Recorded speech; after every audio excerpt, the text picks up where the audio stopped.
Segunda Crônicas, capítulo 7, versículo 14. Uma palavra de Deus para o teu coração, no sentido daquilo que Deus ele tem como proposta para nós enquanto igreja. Esse versículo é um versículo que eu prefiro chamá-lo do alerta carinhoso de Deus, o zelo de Deus para com o seu povo. E por que zelo de Deus? Porque, como pais, nós sempre buscamos ensinar os nossos filhos a se conduzir bem. Nós falamos para os nossos filhos: olha, se você se conduzir assim, tudo vai dar certo para você. Se você obedecer, você vai ser bem-sucedido. Há tantas e tantas promessas de Deus na Bíblia para o seu povo, para a igreja e também para Israel. E esse texto, ele é muito conhecido da igreja, muito conhecido, né? É a aliança que Deus ele faz ali com Salomão. Salomão, então, ele, juntamente com o povo de Israel, tece um grande esforço para a edificação do templo, e Deus, o Senhor, ele aparece para o rei e estabelece algumas condições para que a sua presença permanecesse naquele lugar. E o verso de número 14 vai dizer justamente isso, né? Justamente isso. O verso 14 diz o seguinte, olha: se o meu povo, que se chama pelo meu nome, se humilhar e orar e me buscar e se converter dos seus maus caminhos, então eu ouvirei dos céus, perdoarei os seus pecados e sararei a sua terra. Esse texto, ele nos apresenta pilares de conduta cristã, pilares para que nós possamos nos conduzir em nossa caminhada de fé, em nossa caminhada cristã. E é interessante que Deus aqui está dizendo, nas entrelinhas para o Salomão, o seguinte: não, mais do que você ter construído um templo, é importante que o povo que se chama pelo meu nome, ele também deveria edificar as suas vidas para mim. Deus está dizendo para Salomão que a atitude de fé, a conduta cristã, está além da construção de um templo suntuoso. Deus aqui está, vamos dizer assim, afagando o quesito de vaidade. Deus aqui está dizendo que não adiantaria ter um templo lindo, um templo bonito, se o povo que se diz que se chama pelo meu nome não o obedecesse. E aqui nós podemos ver, querido, que o Senhor, ele começa a estabelecer algumas coisas que nós vamos conversar um pouco aqui nesta noite. Algumas lições que Deus ele traz a Salomão. E essas lições, elas atravessaram os anos, atravessaram milênios. Essas instruções, elas são muito atuais para a igreja. E eu tenho certeza de que nesta noite o Espírito Santo de Deus, ele nos traz novamente à tona, nos traz novamente à lembrança, para que nós possamos verdadeiramente nos conduzir como cristão. Ser cristão não é apenas vir aos domingos à igreja. Ser cristão não é apenas colocar a sua melhor roupa para vir e se reunir com as pessoas num templo, numa igreja, independente se essa igreja ela tem uma beleza física ou não. Deus está dizendo que aquilo que Ele espera de nós como igreja, e é muito interessante a forma como o Senhor se dirige: se o meu povo que se chama pelo meu nome. Falamos que somos o povo de Deus, que clamamos pelo nome de Deus, que buscamos a face de Deus, mas precisamos entender o quão é necessário agirmos como povo de Deus. E para que sejamos um povo verdadeiramente abençoado.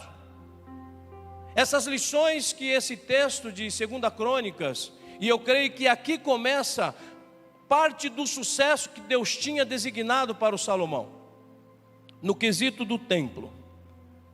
Nós não vamos pegar a partir do verso 11, quando Deus começa o início da sua aliança. Mas esse texto apenas, ele é muito forte para que nós possamos entender qual é a nossa função enquanto cristãos. Talvez quando nós falarmos aqui, parece que as palavras, elas tornam-se simples. Mas o nosso Deus, Ele não quer que sejamos apenas de palavras. Ele quer que sejamos de atitudes. As palavras, como diz o povo mais antigo, diz que palavra o vento leva. Agora, a nossa atitude não. A nossa atitude ela fica. A nossa atitude ela fica como modelo. A nossa atitude ela fica como exemplo. Pode ter certeza, querido, que em algum momento alguém está olhando para você. Seja na tua casa, seja no teu trabalho, seja um vizinho, até mesmo na igreja. Alguém está olhando para nós. E eu quero crer em primeiro lugar que quando nós somos observados, as pessoas elas procuram modelos para seguir. As pessoas quando elas olham para nós, elas procuram referências. E as palavras que Deus está trazendo aqui para o Salomão, Deus está dizendo para Salomão: eu quero que vocês como igreja, a igreja, o povo que se chama pelo meu nome, seja uma referência. Seja uma referência onde está instalado. Seja uma referência em todos os lugares, em todas as instâncias.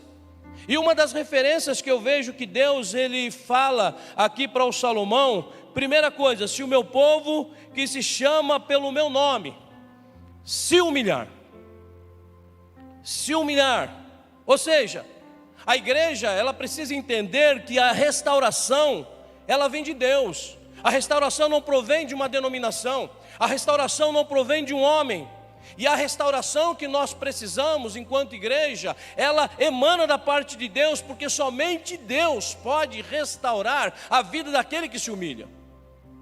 Quando nós falamos de humilhação, nós precisamos entender que, às vezes falando no sentido humano, não, eu não vou falar, eu não vou pedir desculpa para alguém, porque essa pessoa, eu não vou me humilhar para essa pessoa. Quando nós entendemos ou buscamos nos humilhar na presença de Deus, nós vamos ver que as nossas atitudes elas vão impactar pessoas. Por quê? Porque todas as nossas atitudes serão geradas pelo Espírito Santo de Deus. Não vai ser pela nossa conveniência, não vai ser pelo nosso senso de emoção.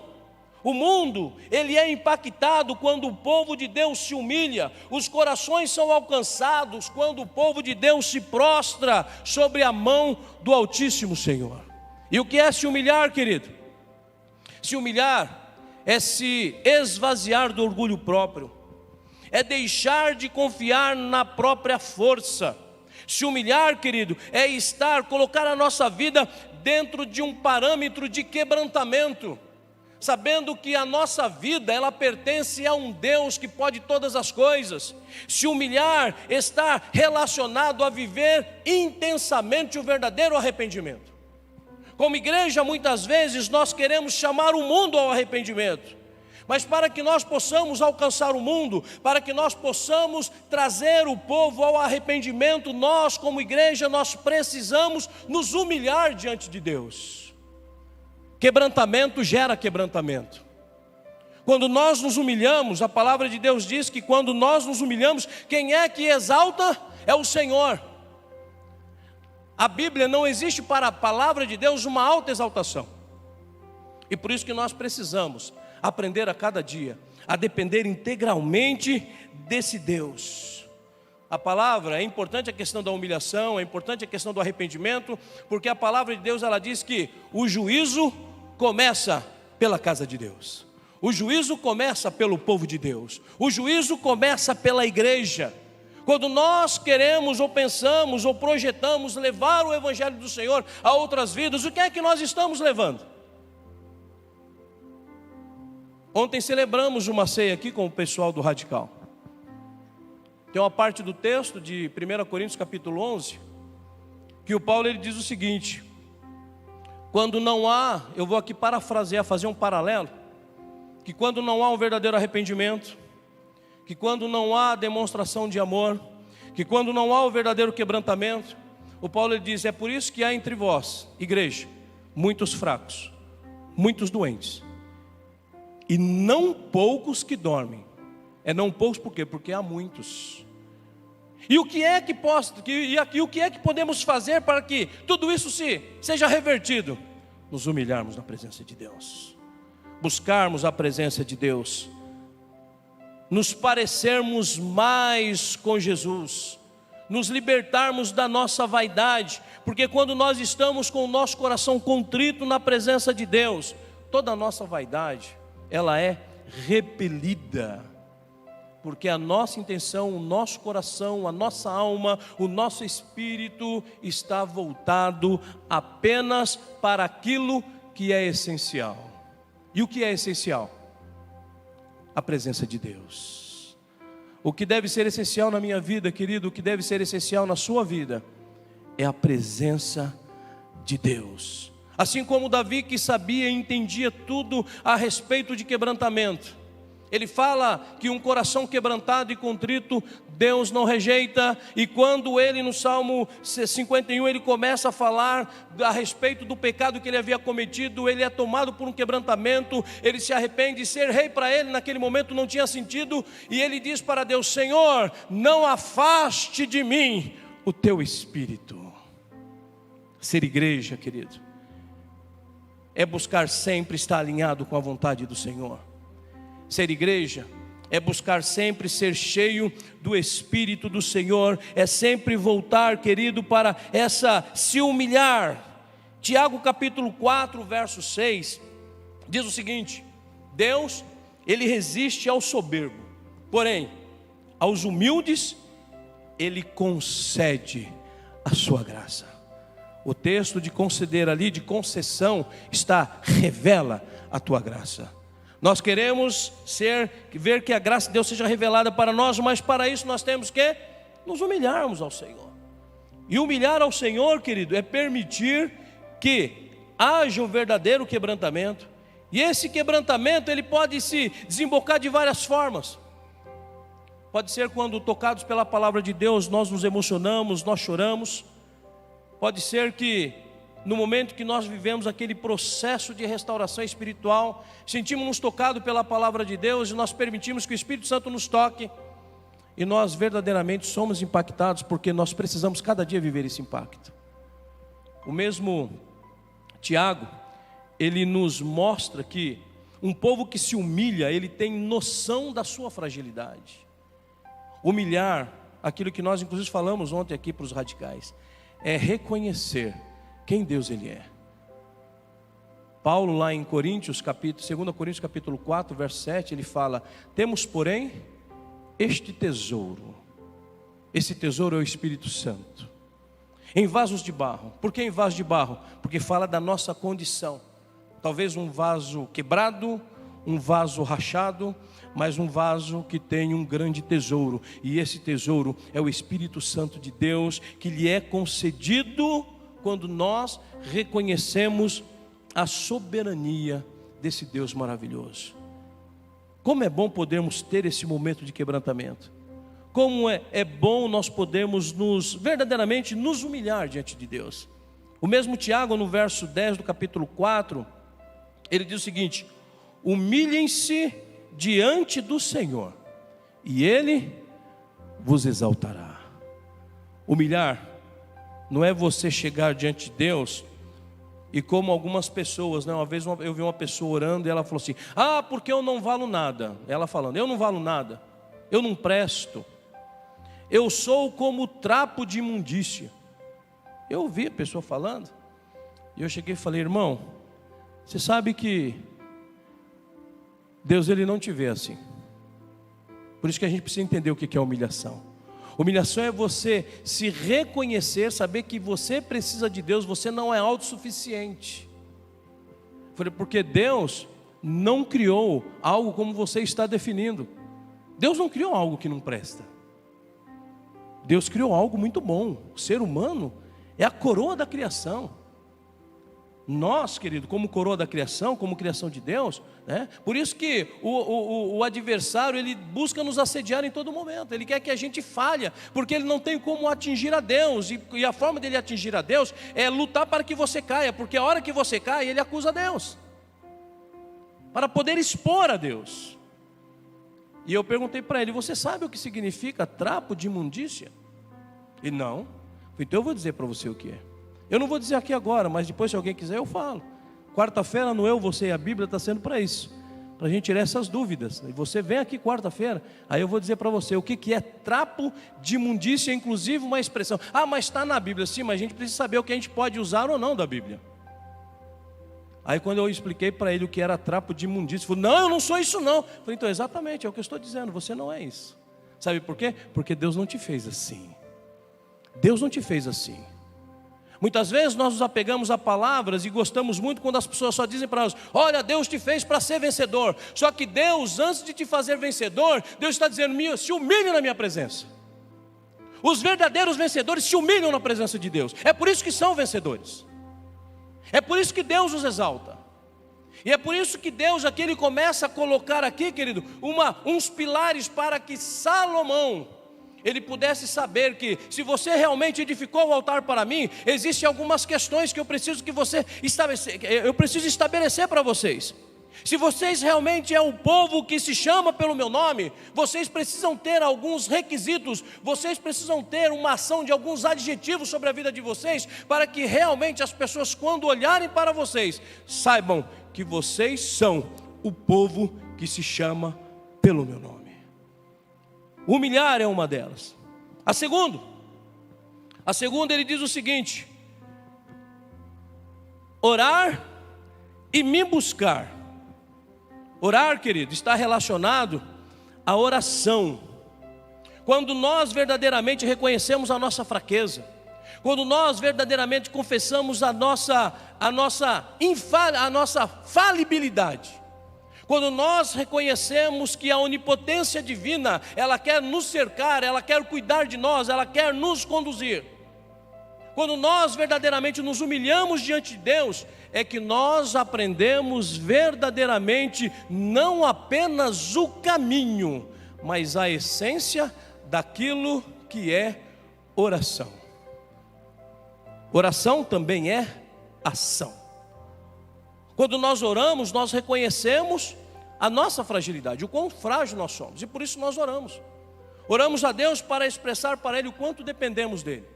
Oramos a Deus para enaltecê-lo, porque grande é o Senhor, é digno do nosso louvor, é digno de todo louvor, de toda honra e de toda glória, e nós precisamos reconhecer isso, e nós também o adoramos através da nossa oração. E aqueles que se humilham diante de Deus também o buscam de todo o coração. Nós precisamos buscar ao Senhor de todo o nosso coração, querido, de toda a nossa alma, de todo o nosso entendimento. Até mesmo quando nós choramos pelos nossos pecados, isso deve ser feito com fervor. Isso deve ser feito como expressão da nossa vergonha. Nos envergonhamos quando erramos, nos sentimos mal quando erramos.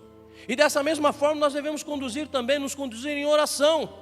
Porque, querido, a restauração divina, o céu se abre sobre a igreja que ora.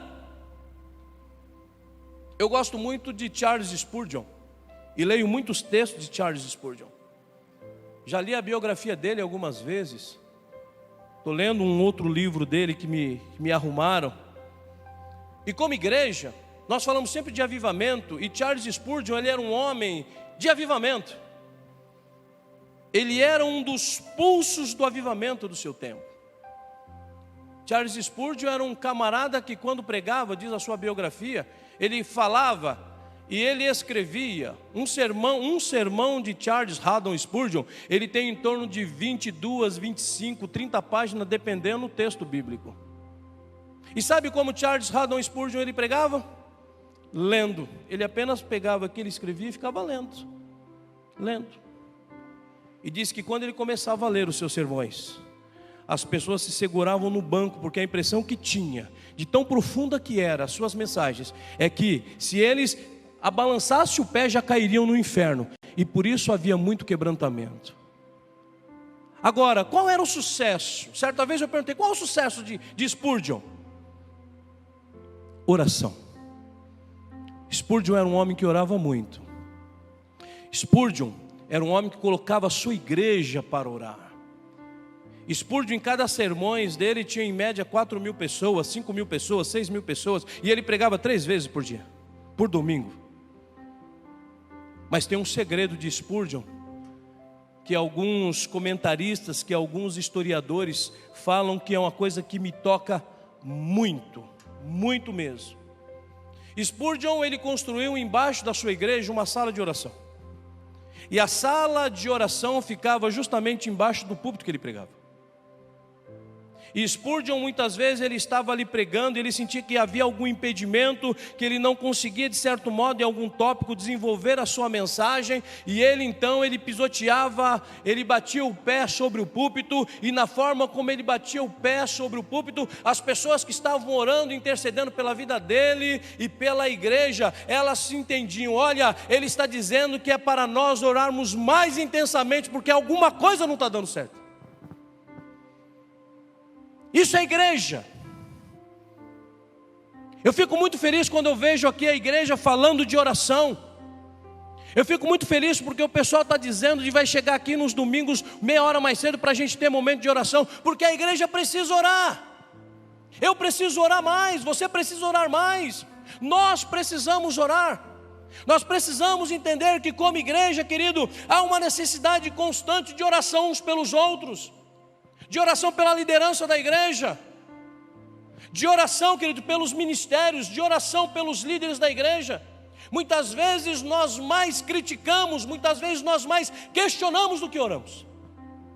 Mas Deus, quando Ele está aqui falando para o Salomão, Ele está dizendo, se o meu povo que se chama pelo meu nome se humilhar e orar, porque tem que ser tudo na base da oração. Isso é função da igreja, isso é função da igreja.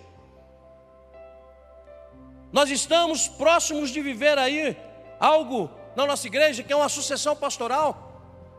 Há muitas pessoas que ficam questionando, há muitas pessoas que parecem que estão até lançando sortes. Queridos, para com isso, vamos orar. É o Espírito Santo de Deus que conduzirá tudo isso. O próximo pastor desta igreja, quem o trará será o Espírito Santo de Deus, porque a igreja é dele. A igreja não é do conselho. A igreja não é minha, a igreja não é sua, a igreja é do Senhor Jesus.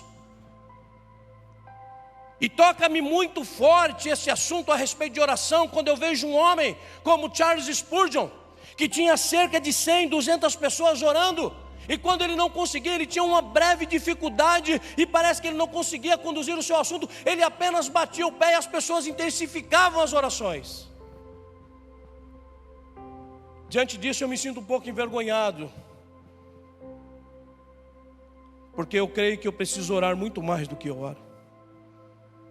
Como igreja nós precisamos nos sentir envergonhados, porque eu acredito que cada um de nós oramos menos do que deveríamos. A oração não pode ser banalizada. Um amigo meu, batista, certa feita, foi meu professor de seminário. Ele disse que estava na casa dele no momento devocional, no momento da oração, e o membro da igreja ligou e falou assim: pastor, eu preciso muito de um auxílio do senhor, eu preciso que o senhor me dê uma palavra.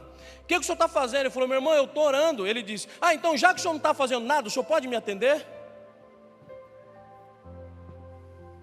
E um dia conversando, ele disse isso a mim. Falou: olha como as pessoas levam a oração. Já que você não está fazendo nada, você pode me atender? Querido, oração é a respiração da alma. Assim como você precisa do ar para poder viver, querido, nós precisamos da oração para nos mantermos em pé neste mundo tenebroso. Uma das falas que eu gosto, que é de Spurgeon também, ele diz o seguinte: bancos vazios de oração fazem um púlpito sem poder. Às vezes a gente acha que o único que tem que orar na igreja são líderes. Os únicos que tem que orar na igreja são os pastores. Os únicos que tem que orar na igreja são o pessoal de ministérios. Mas eu quero, em nome de Jesus, abrir o teu olho nesta noite. Abrir o teu olho não físico, mas espiritual. Para que você entenda, querido, que tudo que é conduzido aqui pela égide, pela autoridade, pela unção do Espírito Santo de Deus, depende muito da oração que você faz por nós aqui. É muito fácil nós chegarmos à igreja e queremos um louvor bonito. É muito fácil nós chegarmos na igreja e queremos uma integração muito bem alinhada. É muito fácil nós chegarmos na igreja e falar: puxa vida, olha, eu espero que hoje há uma boa mensagem, porque eu quero ouvir uma boa mensagem. Querido, isso aqui não é restaurante. Restaurante é o lugar onde você pega o menu e você escolhe o que você quer comer. Aqui você tem que já começar a orar na sua casa. Você já tem que clamar a Deus: Deus, abençoa o grupo de louvor. Senhor, que todo impedimento caia por terra. Deus, abençoa a galera da integração que vai estar lá, Senhor. Coloca paz no coração deles. Senhor, eles são um cartão de visita da nossa igreja. Que eles possam emanar a Tua graça, para que quando nós nos cumprimentarmos na porta, já sejamos impactados pelo Teu Espírito Santo. Deus, eu estou indo na Tua igreja hoje, Senhor. Eu não sei quem vai pregar, mas toma a vida do pregador. Tenha misericórdia dele. Eu não sei como que foi o dia dele, não sei qual foi a disponibilidade que ele teve para poder preparar a sua mensagem. Ainda hoje eu recebi uma mensagem triste de uma prima minha que perdeu uma filha para o câncer. Meus pais me ligaram por volta das 3 horas da tarde. Minha mãe mandou mensagem.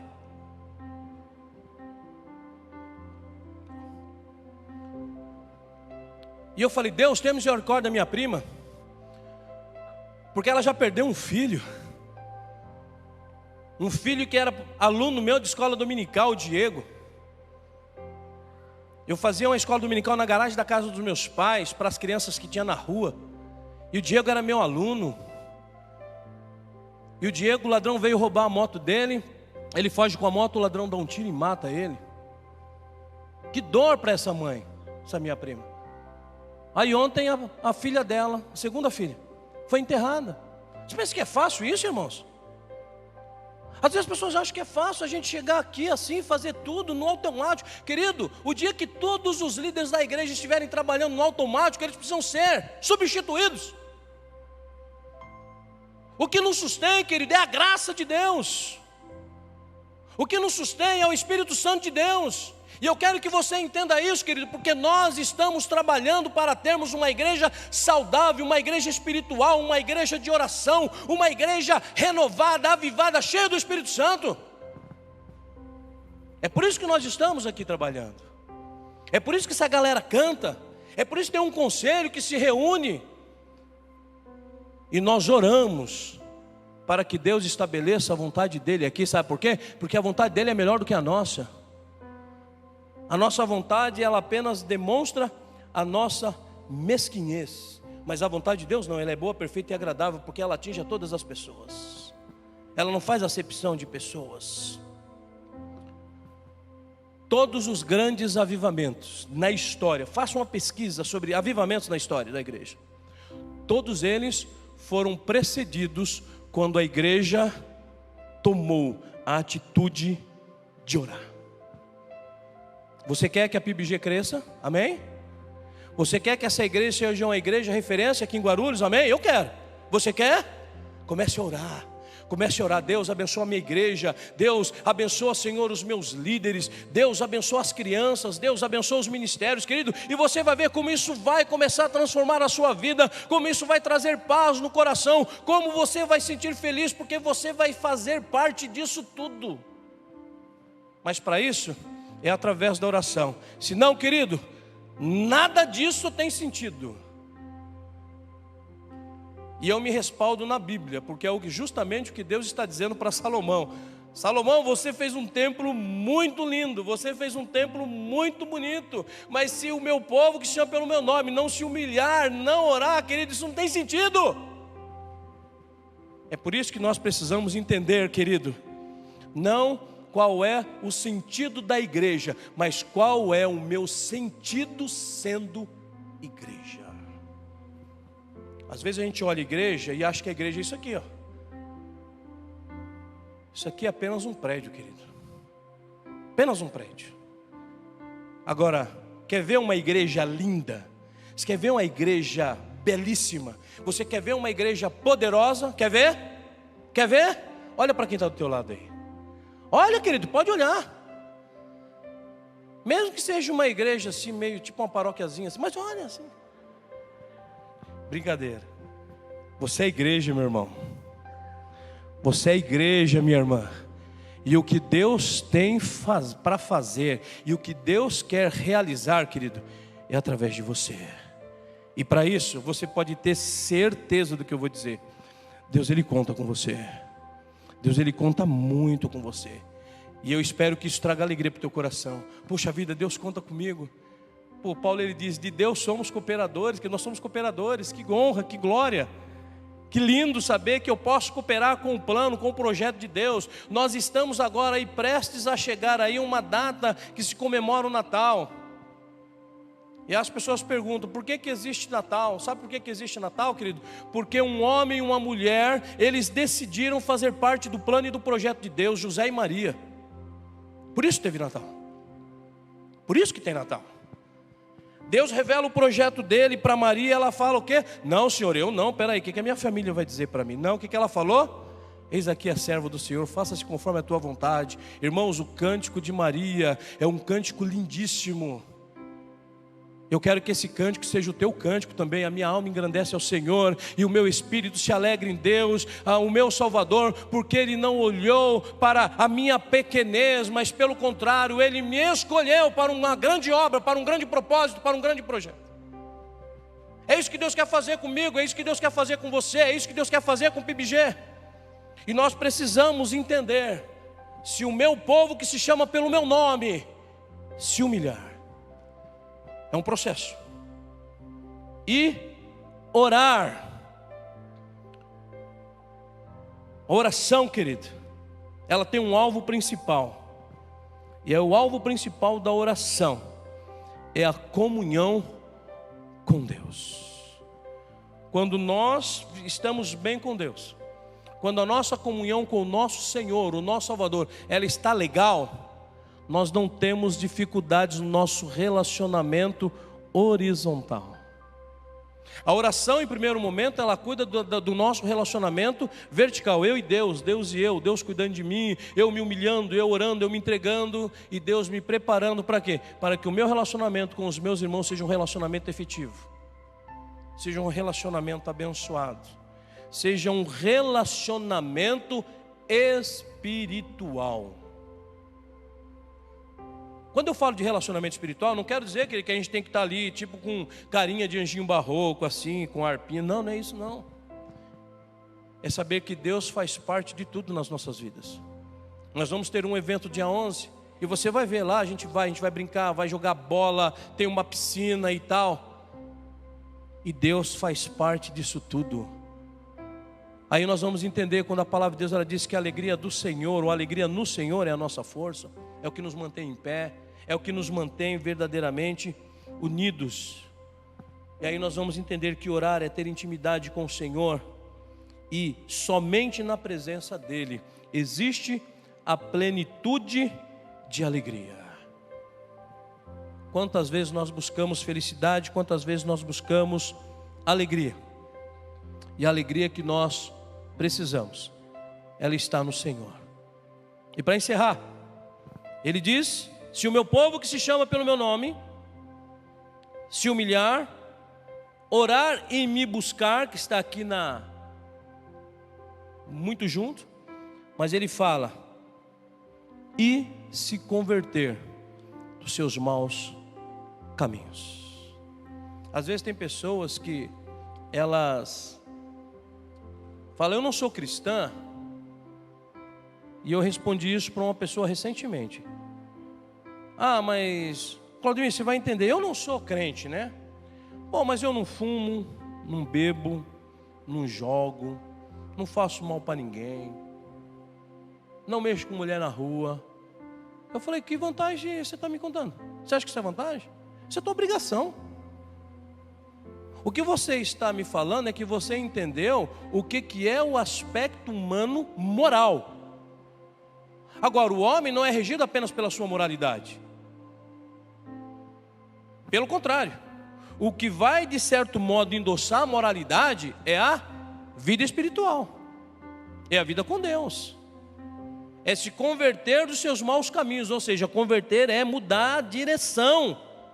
E nós vamos ver, querido, que em toda a história da igreja, em toda a história da Bíblia aqui, vocês vão ver que sempre o povo de Deus, em determinado momento, eles pisavam na bola. Deus vinha, agia, libertava, transformava, curava, tirava das mãos do povo opressor. E de repente o que eles faziam? Voltavam de novo e começavam a fazer a mesma coisa. É por isso que Deus ele fala aqui, ó, se converter dos seus maus caminhos. O que é se converter dos maus caminhos, querido? Os maus caminhos eles estão sempre diante de nós. Os maus caminhos, eles nos tornam vulneráveis a qualquer tipo de ataque do inimigo. Falamos um pouco a respeito disso, de onde vem os conflitos. Falamos na escola dominical, na EBD hoje pela manhã a respeito disso. É por isso que é importante nos identificar o que nos afasta de Deus. O que tem afastado você de Deus? O que é que rouba o seu tempo de forma que você não lê Bíblia? O que é que toma o seu tempo de forma que você não consegue orar? Nós precisamos identificar isso. Isso é o processo para nós nos afastarmos dos maus caminhos. O que é que está dominando a sua vida? Eu preciso amadurecer o meu relacionamento com Deus. O Paulo, em 1 Tessalonicenses capítulo 5, verso 22, ele diz o seguinte: afastem-se de toda forma de mal. Afastem-se. É uma ordem, é imperativo. Ele dizendo à igreja de Tessalônica: eu preciso me afastar, ainda que o mal ele me assedia, ainda que o mal ele corra atrás de mim, ainda que sou perseguido pelo mal, eu preciso me afastar. Sujeitai-vos, pois, a Deus, resistir o diabo. O que ele vai fazer? Precisamos resistir. Ser livre, nós não falamos, né? A gente canta aqui às vezes, eu gosto muito daquele louvor que a gente canta, né? Eu sou livre, livre para correr. Tá, a gente canta, dança, se anima, se alegra. Mas o que é ser livre? Ser livre não é fazer o que você acha que deve fazer. Isso não é liberdade. A gente precisa entender o princípio de liberdade. Ah, eu sou livre porque eu faço. Quem manda na minha vida sou eu. Eu faço na minha vida o que eu quiser. Por quê? Porque eu sou livre, eu faço o que eu quero. Nada disso. Está errado. Ser livre é saber dizer não para aquilo que ofende a Deus. Isso é liberdade. Olha, a minha carne até tem uma queda por isso, eu até gostaria de fazer isso, mas isso desagrada ao meu Deus. Eu acho legal a história de José. O José era um jovem, e o José vem lá, uma mulher, chefe, a esposa do chefe dele, e não era qualquer mulher. As mulheres que eram esposas de líderes egípcios eram as mulheres muito bonitas, muito bem cuidadas, muito requintadas. Não era baranguinha, era bonitona, bem cuidada. Ela espera que o marido não esteja em casa. O que ela faz? Ela vai para cima do garoto. Um garoto bonito, viçoso, cheio de energia. O que chama a atenção é a expressão do José para aquela mulher. Ele diz: longe de mim esteja pecar contra o meu Deus. Longe de mim esteja pecar contra o meu Deus. Nossa atitude precisa ser assim também, querido. Quando as assolações, quando as provações, quando as tentações vierem nos assediar, que possamos ser como José, longe de mim seja pecar contra o meu Deus. Não quero pecar contra o meu Deus. Não quero fazer parte de nada que envergonha o meu Senhor. Não quero fazer parte de nada que envergonha o nome do meu Deus. Isso é se converter dos seus maus caminhos. É abandonar velhas práticas. A conversão significa mudança de direção. Uma pessoa que continua na prática de erros, na prática de pecados, ela não é convertida. Ela precisa se converter verdadeiramente, porque a conversão nos enche de autoridade e nos dá liberdade para dizer: não vou fazer parte disso. Por quê? Porque eu sou cristão. Porque Deus disse que não é para eu compactar com essas coisas. Isso é autoridade. E como que nós temos essa autoridade, querido? Nos humilhando, orando, sendo cheio do Espírito Santo de Deus. Ser cheio do Espírito Santo, querido, não é como algumas pessoas acham, que é dar pirueta, falar uma língua diferente. Ser cheio do Espírito Santo é dar testemunho e razão da fé que tem em Jesus Cristo. É viver na plenitude da sua conversão. Através dos seus atos, através da sua forma de falar.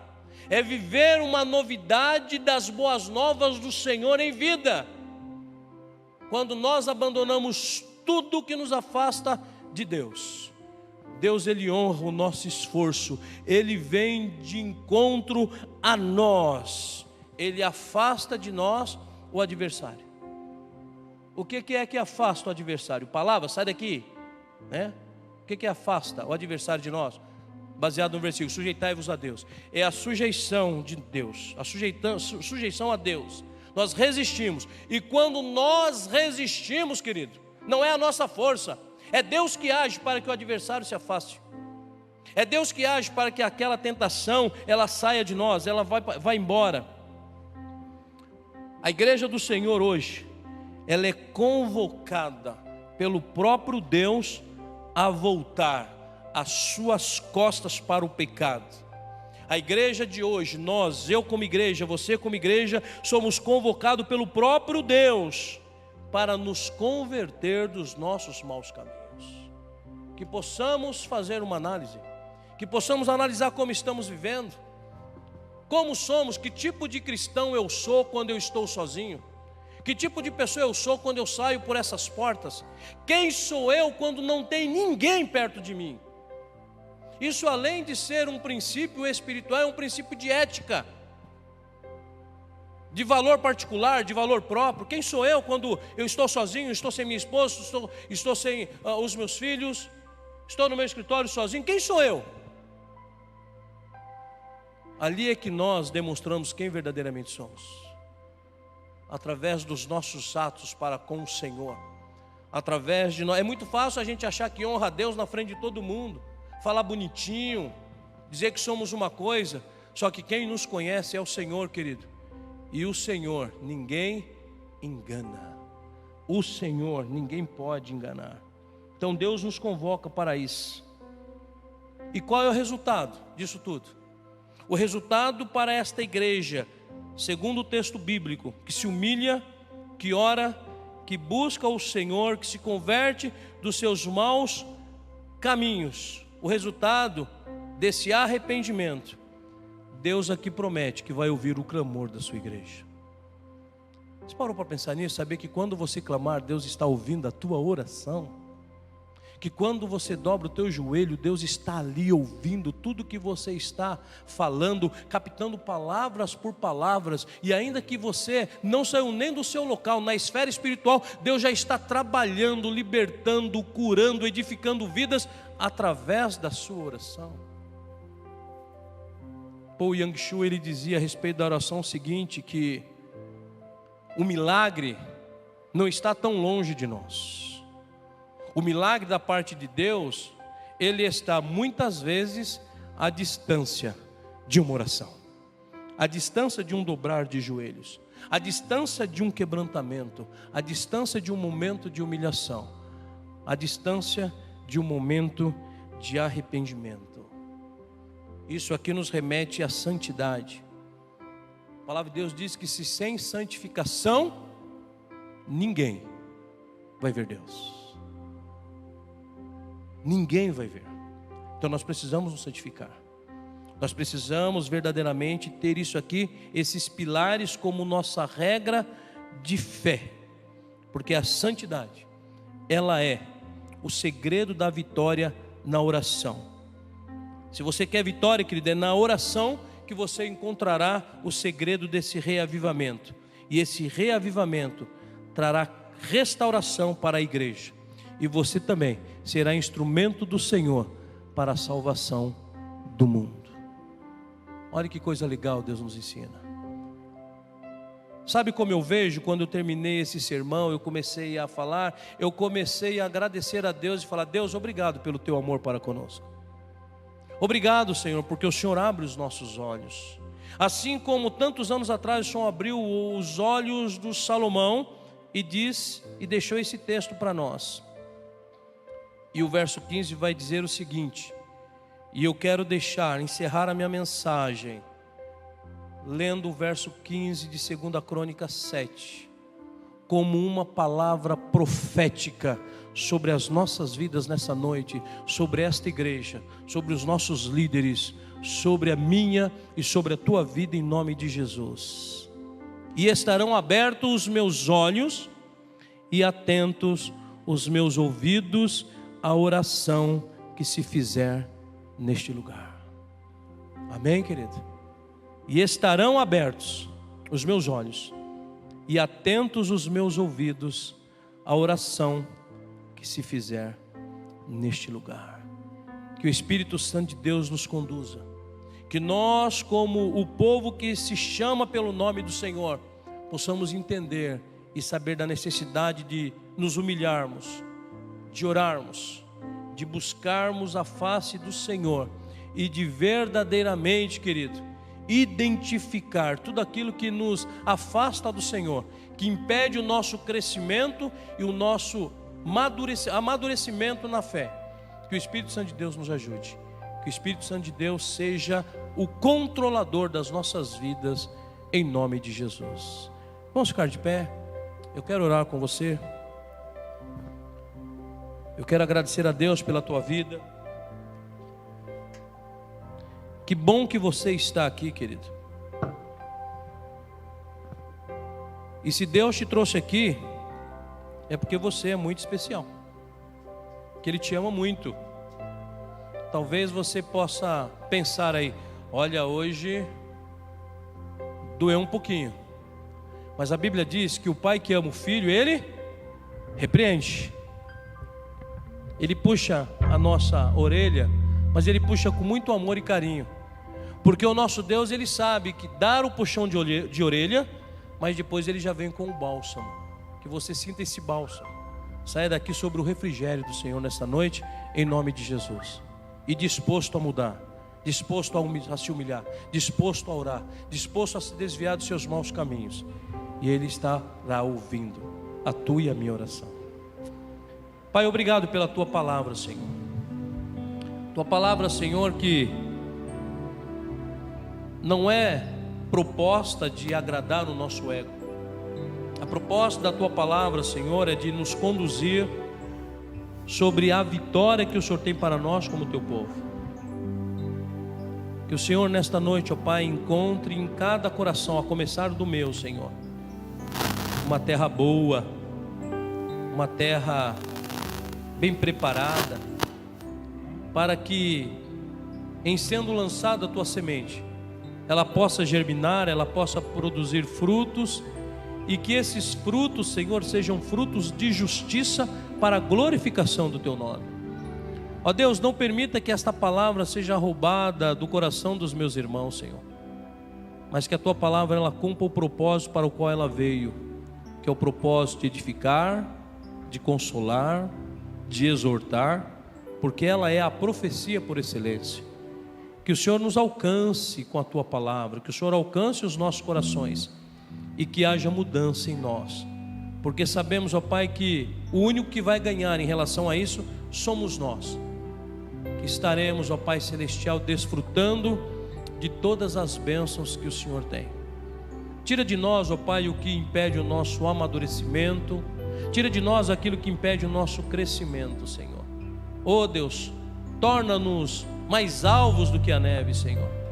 Ó Deus, que o Senhor possa renovar, ó Pai, cada dia no nosso coração a alegria da Tua salvação. Deus, que possamos, ó Pai, viver, ó Pai, com intensidade a presença e a ação do Teu Espírito Santo agindo em nós e agindo por nós, Senhor. Que o Senhor possa revestir cada vez mais a Tua igreja, e que a Tua igreja cresça, que a Tua igreja floresça, que a Tua igreja se desenvolva, ó Pai, para a glória do Teu nome, porque a igreja é do Senhor, e por isso nós Te louvamos, nós Te agradecemos, com o perdão dos nossos pecados. Amém.